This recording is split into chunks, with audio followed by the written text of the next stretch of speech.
Cosmos, जो कि अनंत काल से इस ब्रह्मांड में विद्यमान है। आज हम आपको इसी के अनोखे सफर पर ले जाने वाले हैं।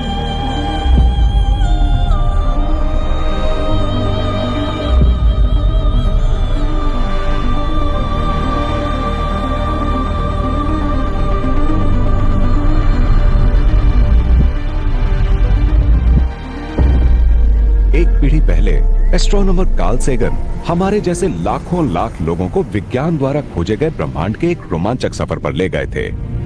ब्रह्मांड का नजारा विज्ञान की नजर से। चलते हैं दोबारा उसी सफर पर।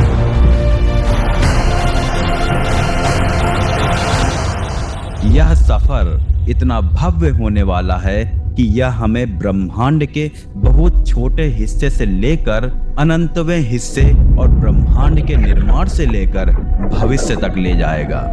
इस सफर में हम सिर्फ नई आकाश गंगाओं, सूर्यों और दूसरी दुनियाओं को नहीं देखेंगे, बल्कि इसके अलावा भी हम कई तरीके के जीवों से मुलाकात करेंगे और तो और कभी खत्म ना होने वाले तारों के ग्रहों को भी तलाश करेंगे।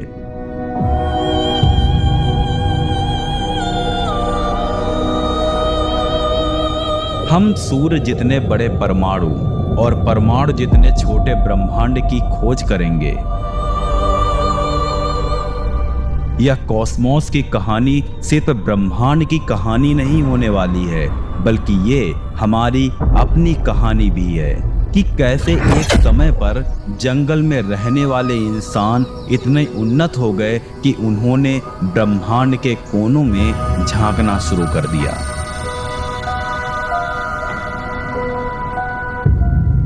इस सफर के लिए हमें कल्पना की जरूरत पड़ेगी, मगर कल्पना करने भर से काम नहीं चलेगा, क्योंकि कुदरत की हकीकत इस कदर बेमिसाल है जिसकी कल्पना करना भी मुश्किल है। ये सफर मुमकिन हो पाया है क्योंकि सदियों तक खोज करने वाले कुछ आसान से नियमों को मानते रहे। किसी भी नए विचार को प्रयोग करके देखना, खरे उतरने वाले विचार पर आगे बढ़ना, नाकाम रहने वाले विचार को छोड़ना, सबूत जहां ले जाएं वहां जाना और लगातार सवाल उठाना। इन कायदों को मानेंगे तो ब्रह्मांड आपका है।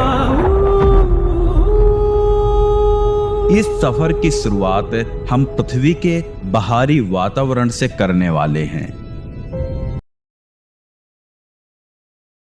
और हमारा यह काल्पनिक अंतरिक्ष यान अभी हमारी पृथ्वी के ऊपर ही चक्कर लगा रहा है। पर क्या आप जानते हैं, आज हम जिस पृथ्वी को देख पा रहे हैं, क्या आज से 25 करोड़ साल पहले ये ऐसी ही दिखती थी? यहां देखिए, बिल्कुल ऐसी। और अगर आप आज से 25 करोड़ साल बाद की पृथ्वी देखना चाहते हैं तो वो कुछ ऐसी दिखेगी। अब चूंकि हम कॉस्मोस के काफी लंबे सफर पर निकलने वाले हैं, इसलिए हमारे लिए ये बेहद जरूरी है कि हम अपने कॉस्मिक पते की पहचान करें। और हमारा पहला कॉस्मिक पता ये विशाल सी दिखने वाली ग्रह पृथ्वी ही है। अब हम अपने एकलौते जीवित ग्रह पृथ्वी से धीरे धीरे दूर कॉस्मोस की गहराइयों में गोता लगाने जा रहे हैं। और इस दौरान हमारी मुलाकात सबसे पहले हमारे ही ग्रह के इकलौते उपग्रह चांद से होती है, जो अरबों साल से हमारी पृथ्वी का चक्कर लगा रहा है।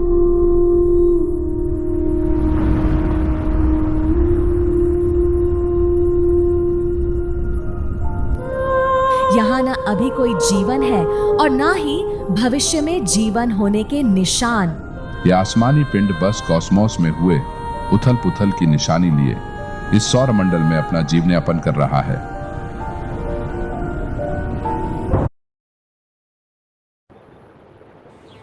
मैंने अभी दिल का ऑपरेशन करवाया है।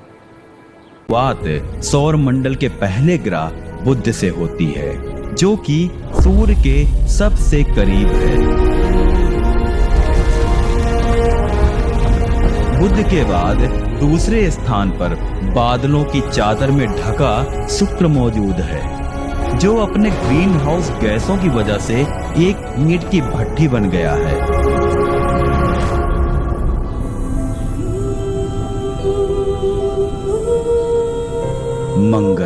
जो कि पृथ्वी के बाद कोई ऐसी ग्रह है जहां पर शायद भूतकाल में कोई जीवन मौजूद हुआ करता था। यह ग्रह आज भी पृथ्वी के जितना ही ऊष्म है। इसमें आगे जाने के बाद बृहस्पति के पहले कई सारे उल्कापिंड हमारे स्पेसशिप से नजर आते हैं, जो कि अरबों सालों से सूर्य का चक्कर लगा रहे हैं। और अब हम 4 बड़े और दर्जनों छोटे चंद्रमा वाले बृहस्पति ग्रह को देख रहे हैं, जिसने अपने प्राकृतिक उपग्रह को मिलाकर अपना एक छोटा सा बृहस्पति मंडल ही तैयार कर लिया है। बृहस्पति सौर मंडल का सबसे विशाल ग्रह होने के साथ साथ कई सारे ग्रहों के भार से भी ज्यादा भारी है।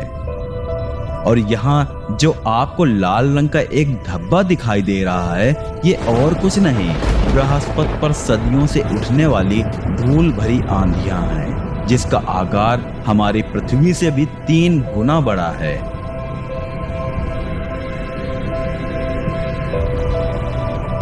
और अब हम जिस ग्रह को पार कर रहे हैं, यह हमारे सौर मंडल का सबसे खूबसूरत ग्रह शनि है, जिसके चारों ओर भारी मात्रा में बर्फ के गोले एक गोलनुमा आकृति के रूप में चक्कर लगाते हैं और इसे ग्रहों की रानी होने का दर्जा दिलाते हैं। ग्रहों के रानी के इस रिंग में मौजूद बर्फ का हर एक गोला किसी चांद से कम नहीं है।